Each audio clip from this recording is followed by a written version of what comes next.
Happy summer, boys and girls, and welcome back. Surprise! It's the Carla and Crappy show. Carla, how you doing? We're doing okay. Here it is, another year, and we're doing a show in July. This is becoming a thing. Well, last year, last year we did at this point, and it was a year ago this week that we recorded the single most depressing episode of the show ever. I mean, the existential dread, questioning whether college football should exist, and I was happy all day knowing that I was going to come home and talk about just normal football stuff. And so you've got to feel the same way, right? Yeah. I mean, I was probably should have been doing some other stuff today, but I was having too much fun diving into all the topics we were going to be talking about. And I was like, this is much more interesting. It is. But yeah, it's almost like, I mean, there's a lot of stuff going on still with the pandemic, and you don't want to disregard all that's going on, but at the same time, it's like we're diving into back to the crazy world of conferences in college football, and it almost feels normal. It does, and that's and I would say that's what prompted. I texted Carla a few days ago and was like, maybe we should do this. That was the day that Texas and Oklahoma said they weren't going to be part of the next Big 12 television contract, and that was sort of official enough for both of us. But so this is becoming the annual summer show, but we kind of do things as we normally do. I'm wearing a football jersey. If you're not watching, I have a glass of a delicious shandy from Hitchhiker Brewing here in Pittsburgh. Carla, what are you drinking? I'm so jealous. Oh, because I have a glass of water. It's just gin, right? You're just making stuff up. Straight up vodka. Yeah. Straight vodka. Carla, if you're watching, you might notice something different. Carla's in a different room in her house. Yes. And Carla is not drinking. She was not lying about the water. That's what I'm guessing anyway, because we're like a 2 time zones apart or something. But while my off season has been relatively quiet, yours has not. No, it hasn't. For the 3rd year in a row, right? Right. We started in 19 when we moved into the house, and then last year was COVID. And the season of we have no idea. And now it's the season of we're having a baby. Baby fox. Yeah, baby and of course, in true sports writer fashion, the baby is due at the most inconvenient time ever at the end of September. Okay. So yeah, that's a new hurdle in a big season for us. So. I knew about this previously, and then I know you guys were just like this week in the position to be able to say this publicly, which is very, very cool. And I'm super happy for you guys, and for Baby Fox, whoever he or she may be. Carla gave up her office, her sweet office, for this kid whenever the kid gets here. And Carla also has given up alcohol for as long as she's going to be with us this season. We're not going to talk. We're anticipating that Carla is going to need a good bit of the season off.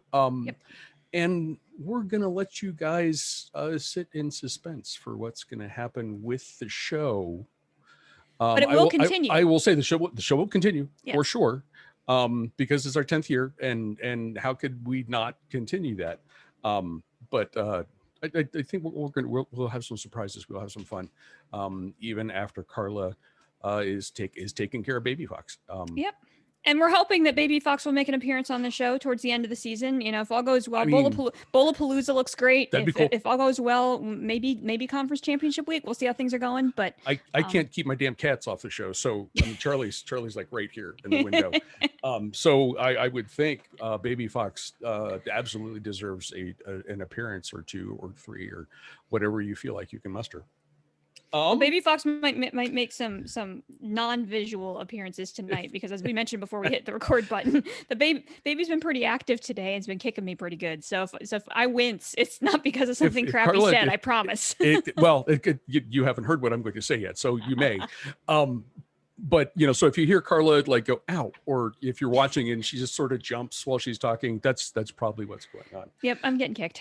Okay. I am not getting kicked, which I'm pleased about. And I'm ready to talk about college football offseason weirdness, which is how it should be. And as I mentioned, the thing that prompted us the decision to go ahead and do the show this week is Texas and Oklahoma. They have now formally submitted requests for an invitation to the SEC. And the SEC, we're taping this on Wednesday of this week, and I think the SEC meets tomorrow, correct? Yes. And I frankly would be stunned if Texas and Oklahoma don't have an invitation at the conclusion of that meeting.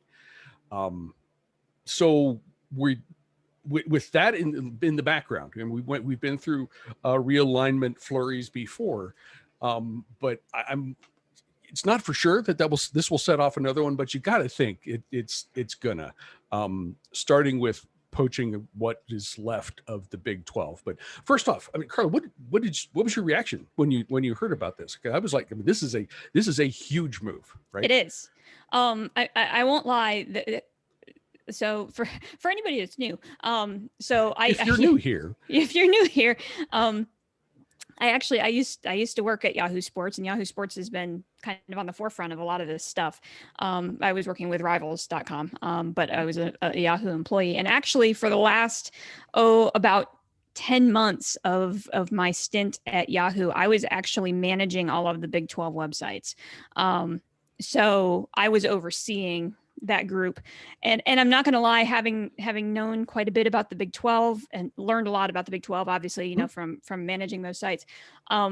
This kind of floored me when it came through. I never thought that I would see the day that Texas would let go of the Longhorn Network.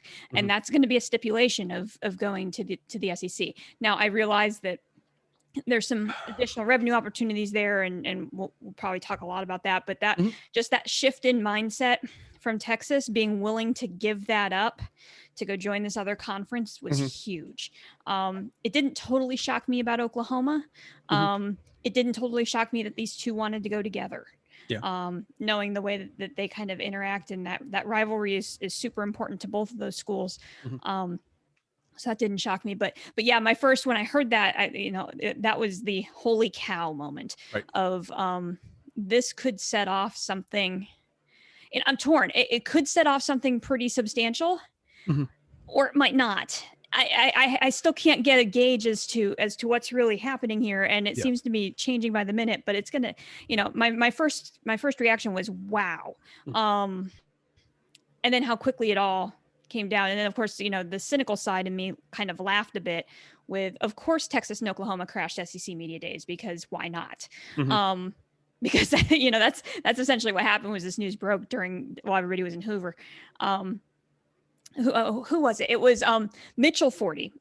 So Pat Forty's son actually works for the Rivals Missouri site, and he had a tweet the day that the news broke in Hoover about Texas and Oklahoma.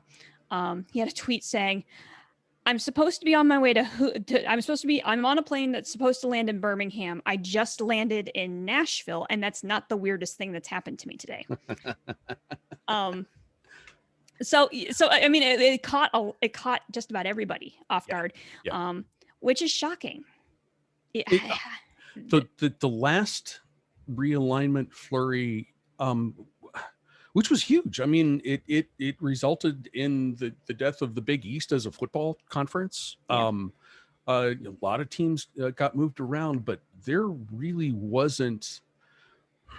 I suppose you could argue Nebraska, but there were not really programs of this stature that were making changes, and I kind of think, for that reason, and what the SEC is going to gain from this, clearly money, TV, I think is still a big deal, and that will manifest itself in streaming rights and all kinds of other things. But that's still an important facet to this. Recruiting, I mean, this is a big enough deal that I don't think the other conferences can just sit and watch. Even if it's limited, if the reaction is limited to, kind of divvying up what's left of the Big 12. And I'll say that right now, I don't think the Big 12 survives this. I think, they've got maybe there's a glimmer of hope, and that they have Texas and Oklahoma's TV rights through 2025, but they're done, I think, as a conference. And so at least there'll be some changes there. That's what I'm guessing. But the dominoes could be could fall much further than that. Yeah. Given that Carla and Crappy Show have always had kind of a Big Ten centric focus, I want to get into what this might mean for our favorite conference. And to start with, I think that the first thing, and you have to consider this, because so far this is in any discussion of conference realignment, and I think I saw something on ESPN that said this will still be a factor in what any decisions the Big Ten makes. Membership in the American Association or American, I can't remember what AAU stands for. Basically, it's accreditation with the AAU as a major research university, or perhaps, and we're talking about one school in particular here, just rigorous academic standards. That apparently is still going to be a criteria for the Big Ten if we get into another expansion thing. So my question for you is that smart? Should the Big Ten try to maintain those standards, or should we be going for the biggest football bang we can find? It's an interesting question.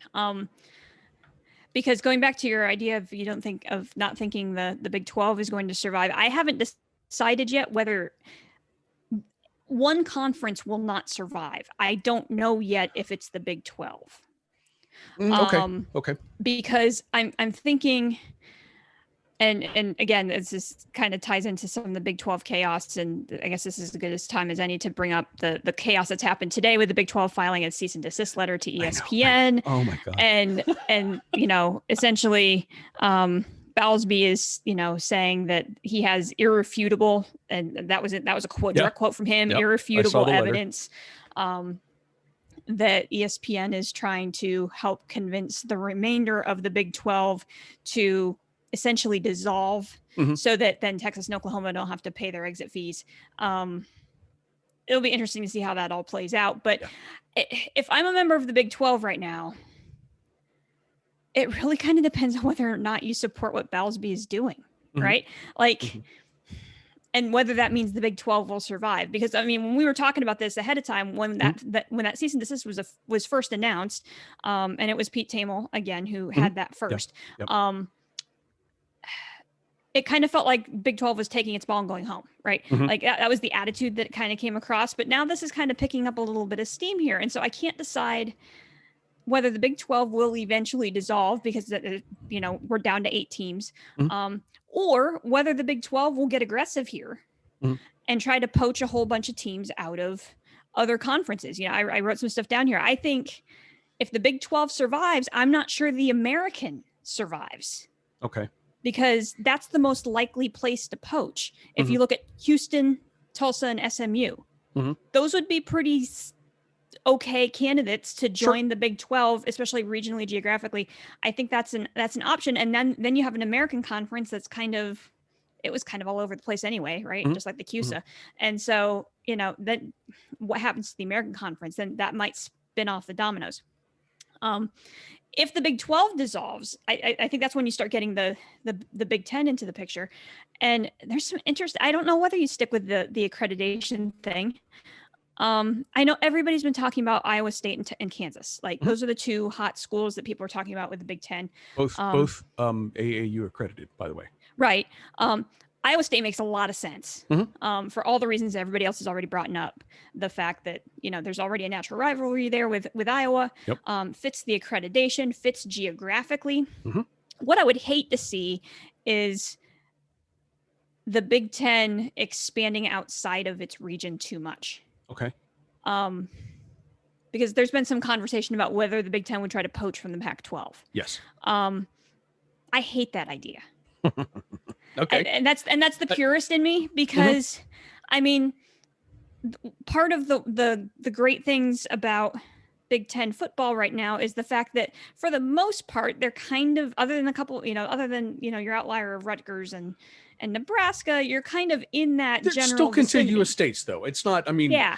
You're not taking a bus ride from Rutgers to Nebraska to go to the road game, but it's still one area. And you can argue that even with this SEC expansion, it's still kind of one area. Yeah. Oh, right? Yeah, because you're into Texas and you're in Oklahoma, and that makes sense. I mean, the conferences that don't feel like they've like congealed are the CUSA and the AAC, because they're just scattered all over the place and there's nothing to tie them together. So I would hate for the Big Ten to do something like that. But I think there's a couple of other schools that I didn't look up their accreditation status, but I would argue it would be worth looking at if you're willing to throw away the accreditation status for the time being, for the purposes of this conversation. I think the Big Ten should take a serious look at West Virginia. Geographically, they're a good fit. They still have, they might not, I don't know if they're accredited in that way, but they still have. They're not. Okay. They're not. But they still have some rigorous programs there from an academic standpoint. To me, that makes a ton of sense. Yeah. I like Iowa State. Kansas doesn't get you anything in football, but gets you a heck of a lot in basketball. I think so that Kansas would make the Big Ten, I think, the unquestioned best basketball conference in the country. Yeah. And that's not a little thing. That's a big deal. Yeah. Another possible candidate there, Kansas State. Okay. From a situational perspective, from a well, not necessarily, but just the atmosphere at K-State, Little Manhattan is a great fit in the Big Ten, right? From just kind of having that college town feel, it's going to remind you a lot of things that are going on in Lincoln and some of the other, Ann Arbor, and, it has that real college town feel, really passionate fan base. They would be intriguing. Again, I don't think they have the proper accreditation either, but they do not. But that's interesting. So I think the Big Ten would have some options. If I'm the Big Ten, I'm not ready to make a move right now. I would sit back and kind of wait and see what happens with all this hubbub in the Big 12 regarding interference. Essentially, let's let that settle and see what happens. And if the Big 12 decides to start pulling in some teams, then maybe the Big 10 can sit back for a season and let this kind of shake out a bit, and not have to make a move right away. But it'll be interesting to see how these dominoes fall in the next 2 weeks. Okay. The AAU thing is interesting, and it's certainly a hurdle, because it limits, who the commissioner and the athletic directors would consider to be reasonable candidates. But I mean, it's not out of the question. You could add something to the league. I mean, just with Iowa State and Kansas. Iowa State's a solid, all around athletic program. We mentioned Kansas. That would easily be the worst team in the Big Ten during football season. If you're Rutgers, you want Kansas to join the Big Ten. You do. Another interesting thing, and this opens the door to a whole other conference, and I will maybe address this next. The University of Pittsburgh is an AAU school. The Penn State folks would not be happy about that addition, but if for some reason, like say the SEC turns its attention after getting this one done, if the SEC turns its attention to Clemson, Florida State, Miami, I would think any of those all three would jump. Or they would at least take a good hard look at joining the SEC. And then What happens with the ACC? Right. Is Pitt looking for a new home? North Carolina? I mean, there's no way in hell North Carolina is ever going to leave the ACC on its own. Right. But they are an AAU school. They would be a solid addition in football, solid to excellent addition in football, depending on the year. And, you know, like Kansas, that's Kansas, Kentucky, and North Carolina, I would argue, are the three sort of legendary college basketball programs in the country. So, you know, I don't know if that door opens at some point. That's purely speculation, but you know, those dominoes could fall. That's it, everything that I've read this week says the SEC is not done with this, with adding these two schools. So there could be more. I don't see them poaching from the Big Ten because the Big Ten probably won't be making more money than the SEC after this is done. But for right now, the Big Ten makes more money than any other conference in the country. And that's going to always be an attractive thing for the member schools. Outside of academic standards, if you had to pick what your wish list, okay, we're not worried about accreditation or any of that stuff. You're welcome to apply, whether it's if you want a geographic model, and I'm guessing you do because you sort of mentioned that, or if you want to go like full on super conference, what would your dream Big Ten expansion plan look like? That's a good question. I like the idea of poaching some of the northern schools of the Big 12. I think that's viable, and I think they would be a good fit culture-wise in the conference. So my top two in would be Iowa State and West Virginia. I think they feel like natural fits. Yeah, they do. Into the program. I hadn't thought about the Pitt situation, but you're right. If the SEC decides to try to poach some of the Southern ACC schools, I think that's an interesting. That would be an interesting addition. Would add a couple more rivalries, and if you could add Pitt and West Virginia, you'd get the backyard brawl back, which would actually make a lot of people really happy. It would. And so that would be intriguing. And then you have to have one more team to make it an even. So who would that be? Gosh, it feels like a random addition here, but if the ACC starts to try to figure out, okay, we're going to do something different, not necessarily a big addition for football, but a big addition otherwise, Syracuse is intriguing. Yeah, and I've read that, I've heard that come up in a couple different instances, and I know when we were looking at the previous round of realignment stuff, that the Syracuse came up as a possibility for the Big Ten. Geographically it fits. So yeah, then that's a possibility. And we have, and then the Big Ten would have all of the major journalism schools because you'd have Northwestern, Missouri, and Syracuse. Oh, they am smart people. Which would be kind of funny. I don't know. I've seen a lot of people talk about TCU, and I think culture-wise they would be a good fit. But again, that goes against my geographic kind of idea of I would hate to have one outlier like that. Okay. You know, like because nobody's gonna make that trip.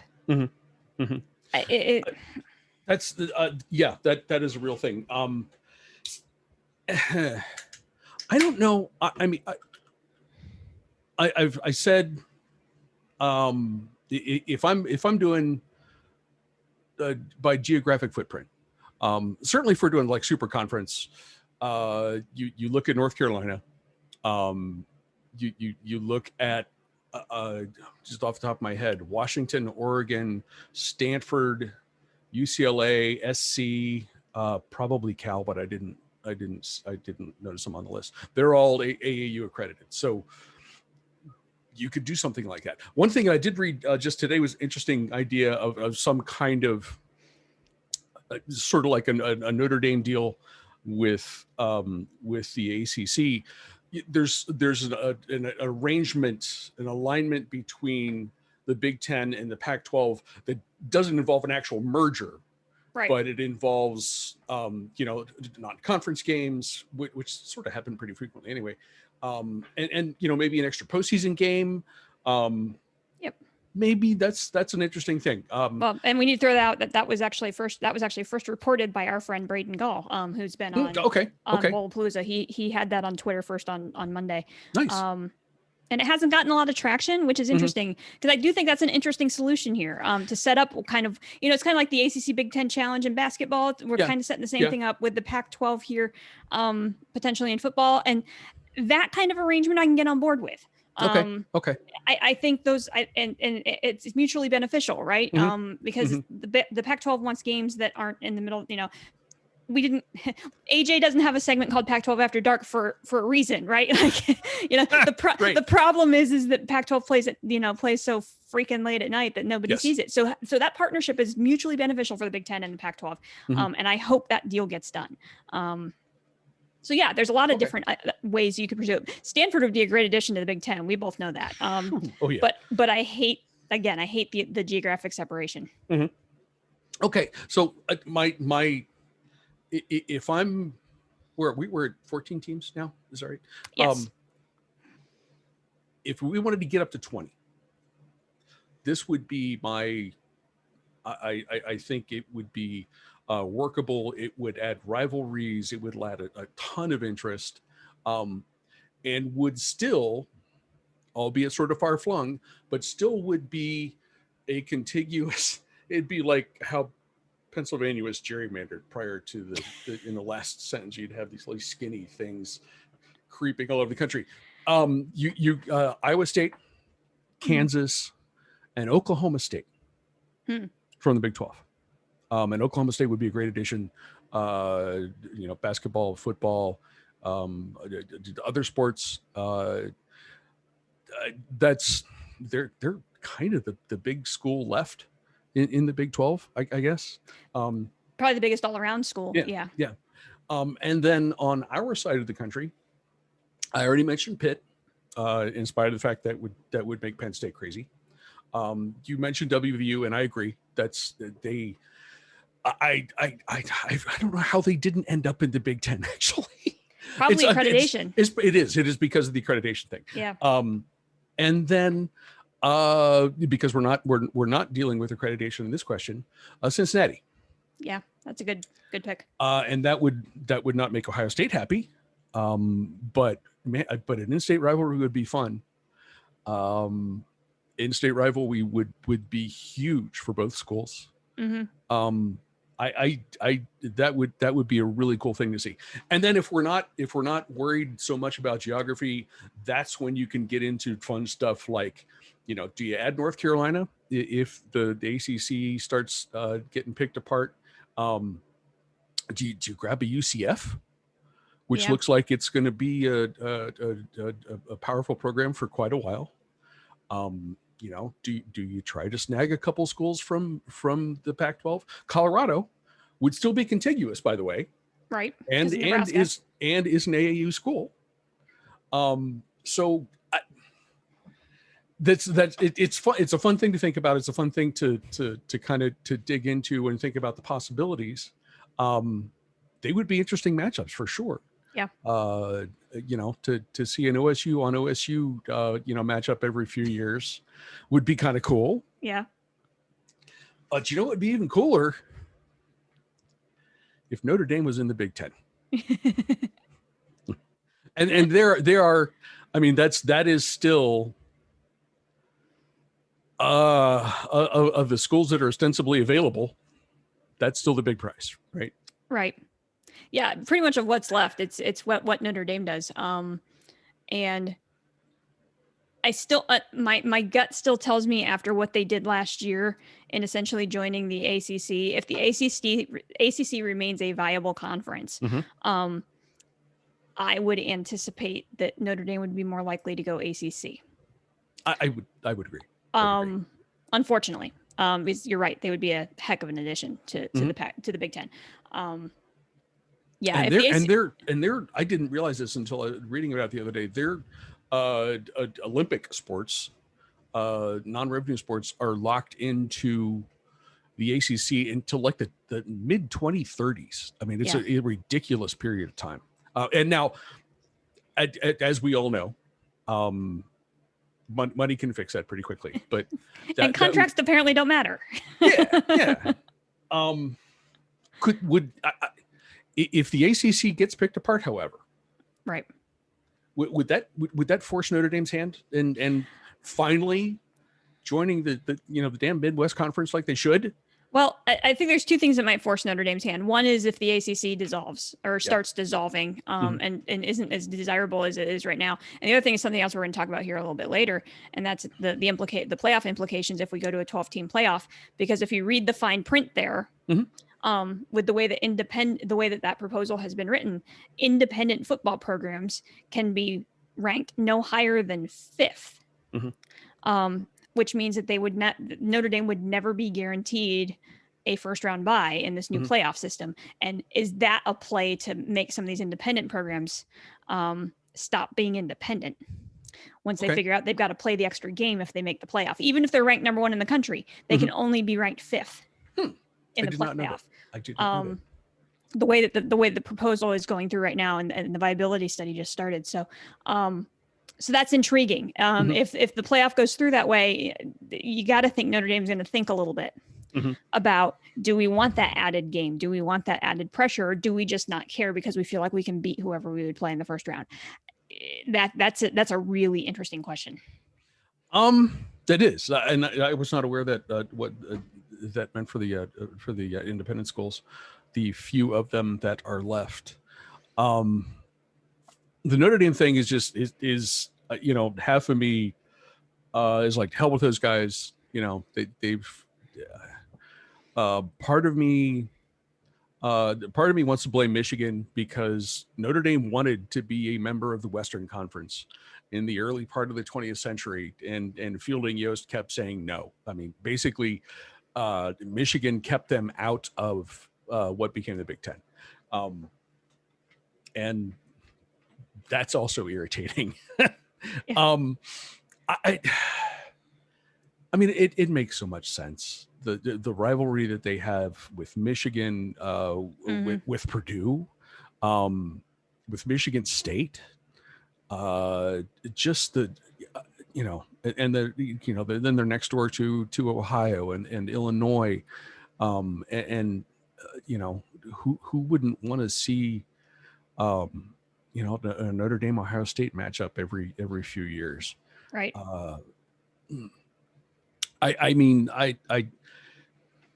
they're the only program at this point that can afford to sit and wait.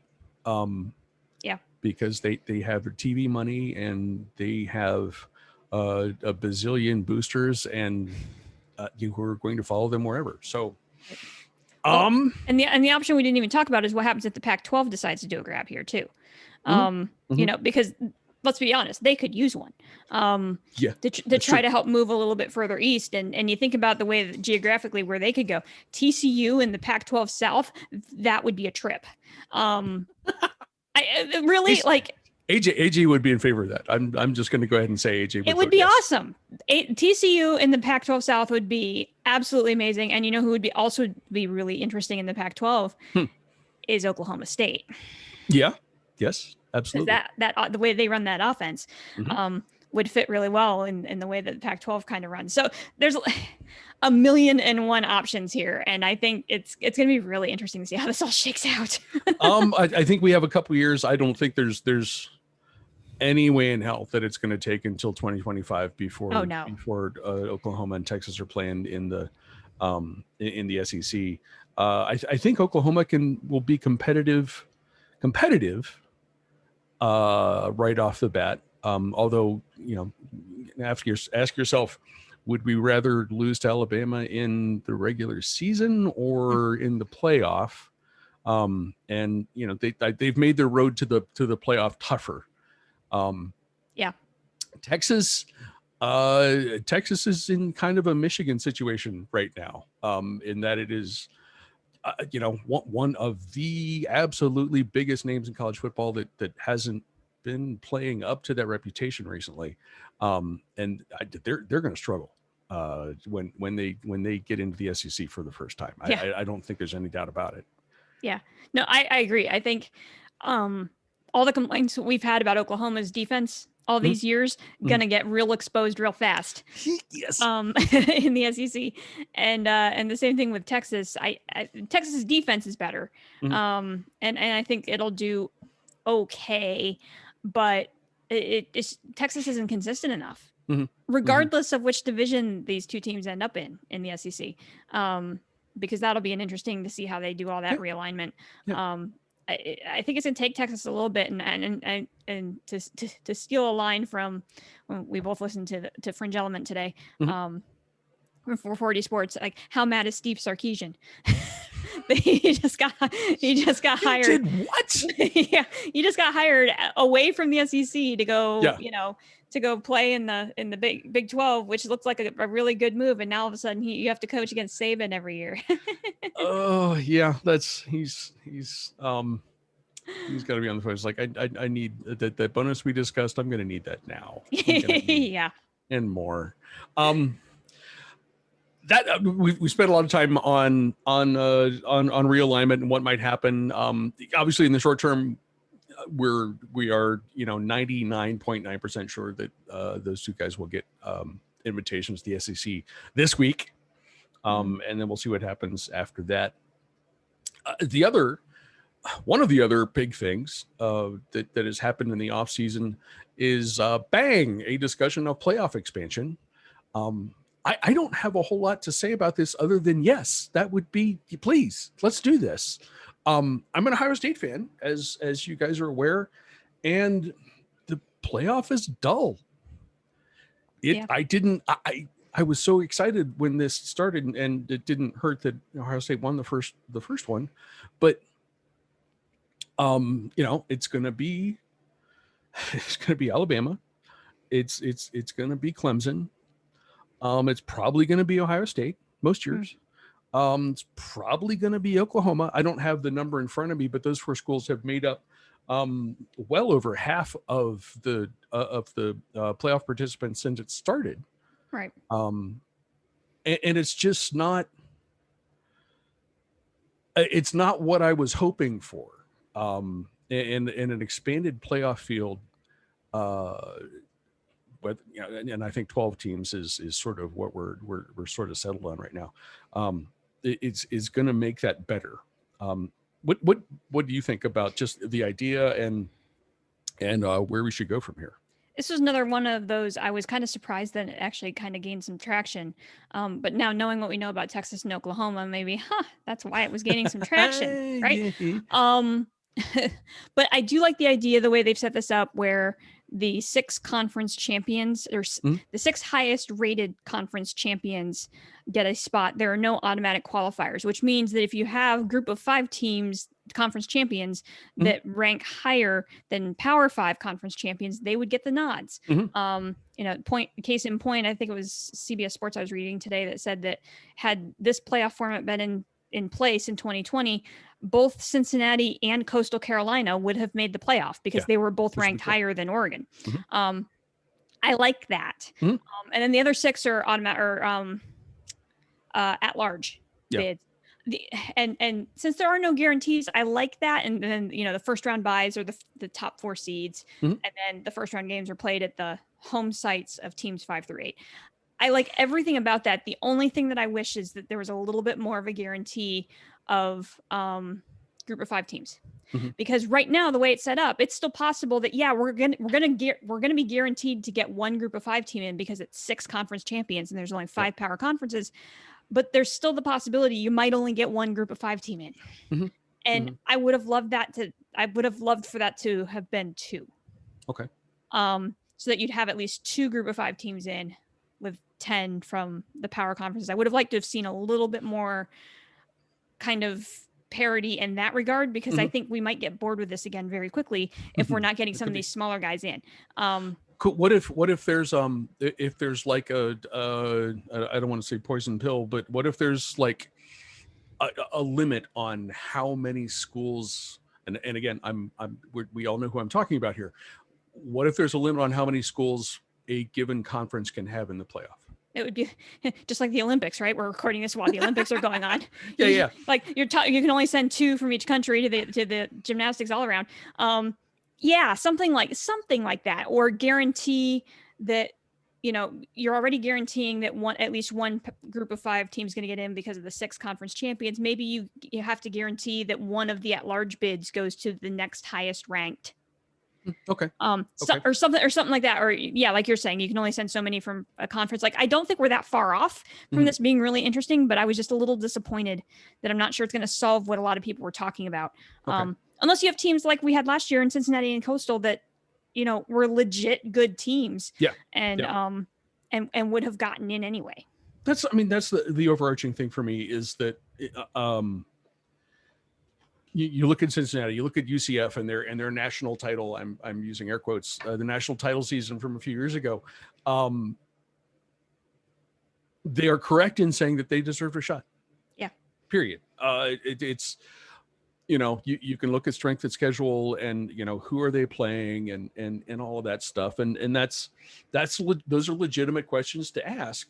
But man, if you get through the regular season in college football undefeated, you deserve a look. If you're undefeated and you're a conference champion, there's got to be a way to get you in to those games. And if you get your butt kicked, that's fine. But you got your shot. And if you don't get your butt kicked, Boise State and Oklahoma, however many years ago that was, right? Then you move on and you get another chance to play another one of the big boys. And that would be such an awesome thing to see, unless it was my team that lost. But I'm less concerned about the details at this point, because that's still stuff that's going to be worked out. I'm just like, please, we got to do this. We got to do this. Yeah. The playoff was a huge step in the right direction. But the 14 thing has not solved. I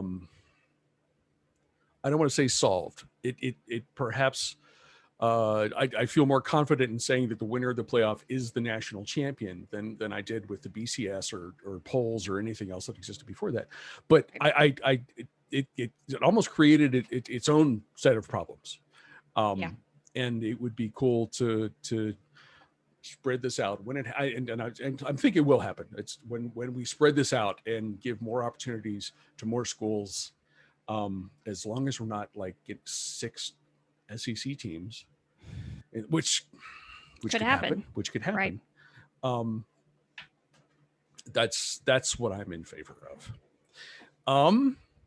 The last big thing that we're going to talk about, this does have the potential for a little existential dread, but maybe not a ton, but some, especially if you are a person who is concerned with the ideal of college football, however naive that belief may be.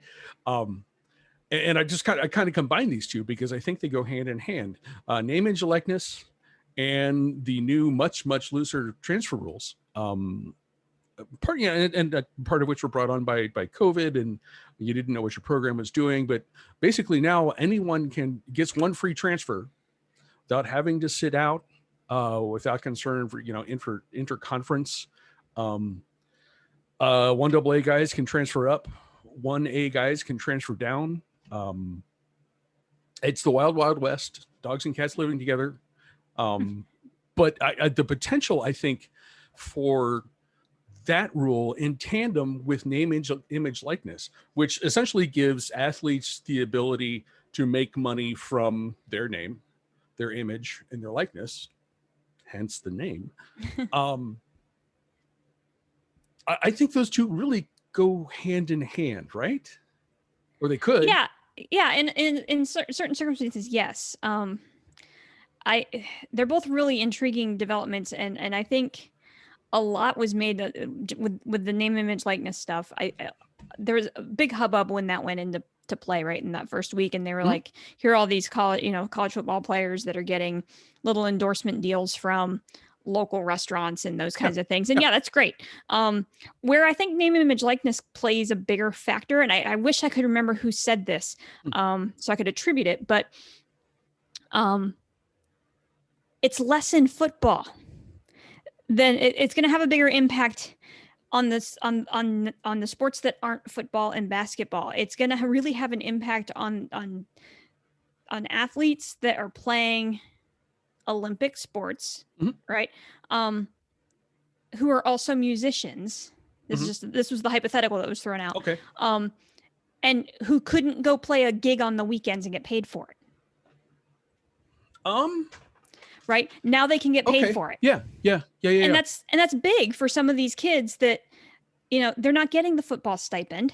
Yes, they're getting a scholarship, but they're not getting that same kind of stipend that you're going to get from some of the larger sports. And that's really where name, image, likeness is really going to kind of take hold, is in these smaller sports where these kids can go do the stuff that's related to their academics or their passions or stuff outside of sports, that they can now be treated just like any other college student that they couldn't do before.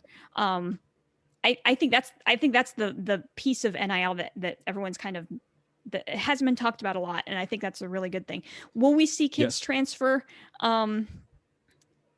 to get better endorsement deals? I don't know. Will they transfer? Will they transfer to schools that have more exposure? Will they transfer to schools where at least the perception is? Columbus has an NHL hockey team, but it doesn't really have serious competition during football for anything but Ohio State. Do you go there because you can sell more T-shirts or get them better investment deals? But do you see playing time? Right? Because that goes hand in hand. Sure. So do you, if you're playing at UCF and you decide to transfer to Miami because Miami's got the bigger TV market, the bigger conference, but you're sitting the bench, does NIL matter at that point? Okay. There's a lot to figure out here, and the way that this rolled out so quickly that like conferences and schools are still trying to figure all this out. Oh yeah. This is, I mean, everyone basically, most states, maybe except for 3, have adopted laws already. And they're all like end of June, 1st of July. So this is weeks old. That's how new it is. And there's no consistency, which is always fun too. In the way that because why be consistent about anything? It's the wild, wild west. Yeah. So I don't know. I don't know if we're going to see a huge. I think NIL plays a role. I don't think it's going to play as big of a role as everybody was afraid that it was going to. Okay. I think the transfer rule actually is a little bit of a bigger deal. Okay. To not have to sit out that year, to not have to be enrolling in a graduate program, right? To be a grad transfer, to have the ability to sign with a school, go to a school, realize that you don't fit there, not have to lose a year of eligibility, be able to just transfer to another school when you realize that, hey, this isn't, I made the wrong choice. That's a bigger deal. Okay. And the fact that essentially it opens up recruiting to students that are already on other sidelines. I think that has the potential to be a real game changer. And where you're going to see these two things kind of come together. There's a story that I don't think it broke today, because I think I saw it earlier. That actually impacts your Buckeyes with name, image, likeness. Did you see the story about Quinn Ewers from Texas? No, I did not. So Quinn Ewers from South Lake Carroll. He's the top rated recruit in the 2022 class. Verbally committed to Ohio State. Has said, and again, it wasn't today, but it's in not so distant past, has said that he is considering foregoing his senior season of high school and enrolling early at Ohio State. He has enough credits, he can graduate from high school early. He's going to graduate early, enroll in Ohio State early, simply so that he can cash in on NIL. Yes. I'm sorry. That's not what I'm supposed to. Because he's not allowed to cash in on NIL in Texas, because of the way the state law is written. So I think we're going to see more of that. Okay. Than we are some of this other stuff. So yeah, some things are changing. I think the transfer rule is going to have a bigger impact kind of in like actual gameplay, but it changes, NIL changes the recruiting game if you're one of those top 50 prospects. And here's, and I read this on ESPN earlier this week, and I don't remember the dude's name. He is an MMA combatant. What are they called? I don't know what they're called. He runs gyms in Miami and South Florida. He is a huge fan of the U, and he is already offering $500 monthly paychecks to any Hurricanes players who endorse his gyms. It's open offer. He is also offered to make donations to South Florida businesses, which will then take that money and pay Hurricanes football players who endorse those businesses. So the pizza joint down the street from where you grew up, and it's like, yeah, I've been eating this pizza for my entire life. I am a Miami Hurricane football player. I endorse this pizza.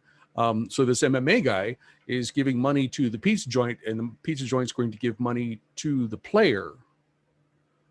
Didn't sound like there were strings about how much playing time you got. That's, I got to think that's the scenario that the NCAA really, really doesn't want to see.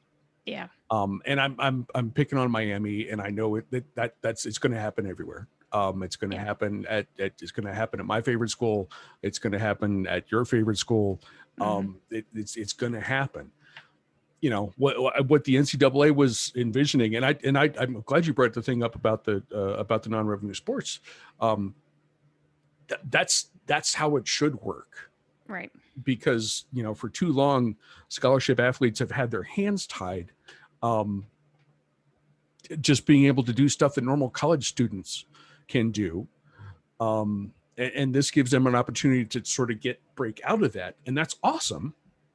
But I do think NIL in tandem with the transfer rules, if a kid is being recruited, kid lives in Florida and he's being recruited by the big three down there. And he knows if he shows up Miami and endorses the local Subway, that he's going to get $500 from this guy and more money from the Subway from that guy. Who's to say? Why not? Right. Why not? I think that's something that could be an issue at some point, and it's so hard to say because we don't because, like you said, this is literally weeks old. So there are so many possibilities, and probably a ton that no one has even considered. Certainly not you or me. But that has realignment's kind of interesting to talk about and sort of fun to fantasize about. And I'm not sure that it's good for college football, but as a fan, and you want to see these rivalry games, and that aspect of it is fun. Looking at this has a potential, I think, to change the game in a way that's really, really not good. And maybe I mentioned my naivete earlier in the show, and maybe I'm hanging on to an ideal that doesn't even exist any longer, but I don't know. It's there, and it is a real thing, and we're going to see how it works. Well, right? And it's interesting. A couple quick notes that I wish I would have looked at the quote a little bit more closely, but Ed Orgeron said something about this today in a booster dinner. Okay. Something about the idea of paying players legally now. I mean, and it was just it was essentially Edo just kind of running his mouth like he tends to do, and he talks faster than he thinks a lot, as he's been known to do. And he hopes that especially people from the North only understand like half of what is coming out of his mouth anyway. Yeah. Like, Ed, what? What do you say? This is where we need AJ to do his impression of Perfect. Yes. Yeah. So that's interesting, and that ties into kind of what you were talking about with potential situations like the hypothetical in Miami. Also worth interest that was interesting is that this opened a can of worms with somebody like Reggie Bush, who petitioned to get his Heisman back. Right. And that went down, and that ruling came down today that this new NIL ruling will not be retroactive. Right. So how is that fair? Reggie just got to go buy his own trophy. I mean, he can afford it. It's fine. Yeah. He can afford it. So it's just really all very, very interesting. I think Eric Adelson tweeted earlier today, kind of ties all this up. He's like, not necessarily name, image, likeness, and transfer, but just kind of like the way that the expansion's kind of, taken over everybody's timelines if you're not tweeting about the Olympics at this point. Has anybody come up with the idea of lumping all of the major college football programs into two conferences and calling them the American and the National, and having the winners of each conference play each other for a national title? Take me out to the ball game. Hey, why not? Has that ever been thought of before? I don't know. It's an interesting concept. Don't do it. Don't do it, college sports, please. Don't do it. No. I need to accept that in 10 years, college football is going to look way different than it has for most of my life. And that's okay. I think it's, for the most part, this is a pretty resilient sport. And we're gonna be able to enjoy it for a long time. I want to point out one more thing before we wrap up. If you are watching, you can see I'm not wearing Ohio State stuff. I'm wearing Ohio University stuff. And I'm doing that because not terribly long ago, I guess it's not a huge surprise, but just to hear the initial thing is kind of like, really? Frank Solich wrapped up a head coaching career that spanned decades at his alma mater in Nebraska, and at my alma mater, and he was a head coach at my alma mater longer than he was a head coach at his alma mater. Yep. He retired, and that's. I want to hear what you have to think about Frank, and I certainly have thoughts about what he did for my university. But what was your reaction when you heard? Having no affinity or fan. I mean, obviously I have an affinity for Maction, and I can't believe that we've gone this long in the show and this is the first time we've said Maction.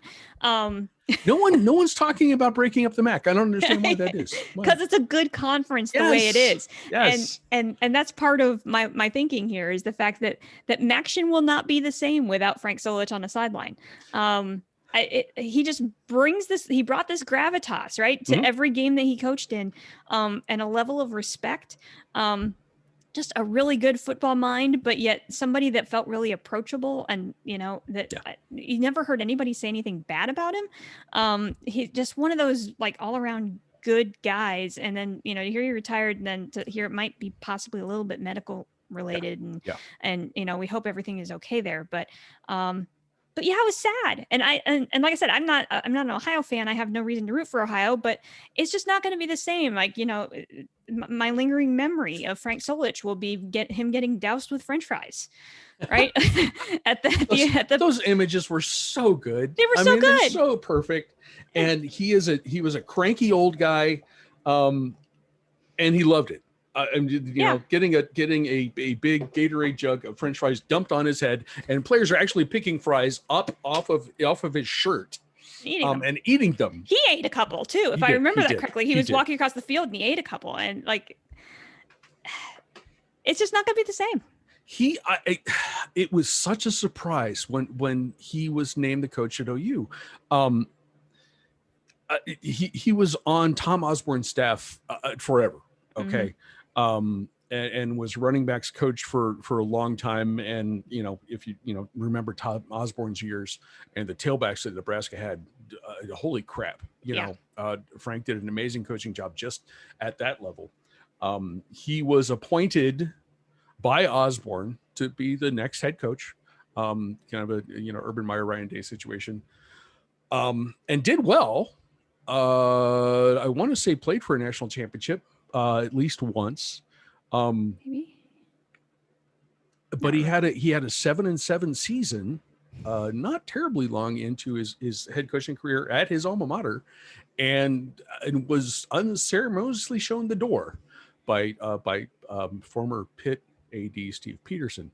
And that's an interesting thing. And here's why. After taking a year off, he was hired in Athens. And the program in Athens, when I was in school, it's not an exaggeration to say we went for the first half. We watched the marching 110 at halftime, and then we left. My father wanted to send a letter to the athletic department asking for free tickets, because the only games that OU won in my pre-Army days were the ones that they came down to Athens to watch, which is one per season. When Frank was hired, they did, as OU often does, you're a mid-major football school, so you're going to play some games on the road. His first home game in 2005, nationally televised night game against Pitt. I don't know who Frank had to kill or what dirt he had to get a game to get Pitt to come to Athens, Ohio. But that was his first home game. OU was on TV a lot because he was there. And OU beat Pitt, on national television. We had been to the Ohio State game earlier that day and came home, and everybody got sucked into this game. Both of my parents, my mom was like, I just didn't care about OU football. But my wife and I and my dad, and we're just going nuts. And I'm getting text messages from my friends who are Pitt fans or Pitt grads at the end of the game. Congratulations. What Frank did, I never want to make a really super big deal about football versus everything else in university, but there's no denying that football is a huge part of any university's identity. Yeah. If we're in the Division I level, and Ohio University football had been such a joke for so long, and there is absolutely no question that when Frank Solis turned that program around, and he won like 4 division titles, he goes to bowl games most years. That changed the feeling of it changed the feeling on campus, changed the feeling in Athens, changed the feeling for alumni. You're suddenly you have this football program that out of nowhere is suddenly kind of a big deal, at least in comparison to what it had been. And he is absolutely a miracle worker, because I called him a cranky old guy, but he was able to relate to the players that he had, even as an old school player, old school coach. And I can't, there is no way to thank him enough for what he did for Ohio University football, what he did for Ohio University. And I can't remember the guy's name. He's been Frank's offensive coordinator in Athens basically since Frank got there. We'll be taking over the program. We're in good hands, I feel. But man, Frank, I enjoy your retirement and thank you for everything. That's the kind of stuff that makes college football awesome. And regardless of what happens, if Ohio State ends up playing in the Pac-12, or if I can buy T-shirts with every single high school recruit that Ohio State has coming in on a given season, whatever. Awesome stuff like that is why I will always love college football, and I'm sure you've got to feel the same way, right? Yeah. Oh yeah, absolutely. You're absolutely right. It changes the culture of a campus. My first 2 years at Robert Morris were in the peak of the Joe Walton era, where that was back when there was still 1AA non-scholarship. Remember that level? Yes. And that's where Robert Morris played, and there's just a handful of there's one little ranking, right, that everybody went by, and so we essentially, based on that little ranking, won 2 national championships at that little tiny division. Nice. But I mean, yeah, it changes, and we didn't even have a stadium on campus at that point. That was before before Walton Stadium was built, and so we played at Moon High School, of all places. I was just going to ask. I mean, it's right there. That makes sense. Yeah, so we played at Moon High School, but yeah, talk about like no fans in the stands or anything, but I mean, it changed. Like we all walking around wearing national championship T-shirts. Like, that's why awesome. not? Yes, absolutely. And it does. It changes the whole atmosphere around. And the same thing with, you think about NCAA tournament berths, right? And what that did for a small school like Robert Morris to make the NCAA tournament and beating Kentucky in the NIT beating Kentucky, man, that game was so awesome. I missed that game by 2 years. I was there the first time they went to the NCAA tournament in that era. I was just finishing up grad school, and I was sitting in the student section for that game. And that was when we suddenly realized that we were too old to be sitting in the student section, because we realized that everybody behind us was getting ready to storm the court. And we were like, we better get our stuff together, because we're not going to have a choice. We're going. Collect all your things. because when the crowd comes, we're going. But yeah, those are the good moments, and especially in the smaller schools like that. And Frank obviously did that at Ohio, and Joe Walton did that at Robert Morris. Every school can probably name one coach in one sport that did something like that for the university. And it's a big deal. It's a big deal. It was a very big deal in Athens. And I, as I said, I can't thank Frank enough. There's a t-shirt I need. Thanks, Frank. I think that would be, We never did our We Have No Idea t-shirts last year. We have no idea. I don't know how that happened. I don't know how that happened either. So maybe we need a thanks, Frank.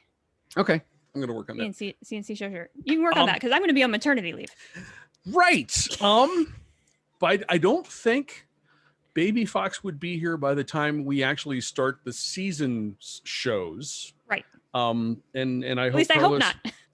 Well, yeah, that would. I hope, Carla. I hope you'll be able to be with us, like, for a month, maybe. That would be cool. That's what we're aiming for. We'll be around for the beginning and try to get first couple weeks under our belt, a preview show in first couple weeks, and then then we'll see how it all plays out. And we will see how it all plays out. I'm looking forward to another I'm looking forward to a full college football season. That will be nice. I'm hopefully looking forward to one that is not going to have cancellations and no Michigan game and none of that nastiness from last year. And if we can find everything changes, if we can find some awesome, like we found with Frank Solich or Joe Walton, all the better. That is why we are here. That's why we've been doing this for 10 years. Can you? 10 years. 10 years. Carla, you have your glass up there. I do. Your glass, and that's fine. It's what you can do. No worries. What I can do. No worries. I'm going to send you a bottle of tequila after Baby Fox shows up. I have a bottle of champagne chilling in the fridge. No joke. Nice. Nice.